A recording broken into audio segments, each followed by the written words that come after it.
Bonjour à tous, et bienvenue dans cette édition spéciale.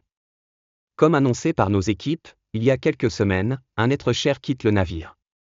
Nos journalistes de 7 à 8 ont enquêté sur ce petit bout de femme. Qui du haut de son mètre 60 a su faire grandir un service. A tout de suite pour 7 à 8, votre magazine d'information. Solaire. Rayonnante. Voltigeuse. Voulant même ressembler à Superman. Margot de son prénom. Margot avait commencé son épopée sur les chapeaux de roue à Asnières, en provenance de Belgique, un pays où leur statut la plus connue a un petit zizi. Rapidement, elle fait connaissance des sorties parisiennes. Un environnement austère qui la fait sombrer dans une débauche et dépression.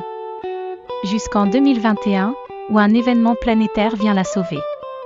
Le Covid. Chine, un mystérieux virus de la même famille que le SRAS a déjà contaminé 45 personnes, un chiffre beaucoup plus important selon des scientifiques. Une épidémie qui inquiète, d'autant plus que le nouvel an chinois approche.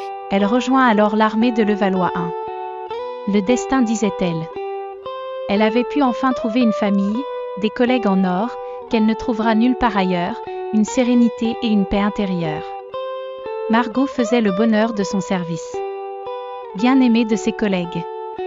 Toujours là pour faire le pitre, amuser la galerie comme on dit. Toujours bienveillante, elle était ce brise-glace, celle qui pouvait déboucher des tensions, un peu comme le ferait le Normacol. Mais aussi, toujours présente pour faire grossir ses collègues. En effet, ses deux principales passions étaient et la pâtisserie. Comme nous le montrent ces images de Michel Sabatier.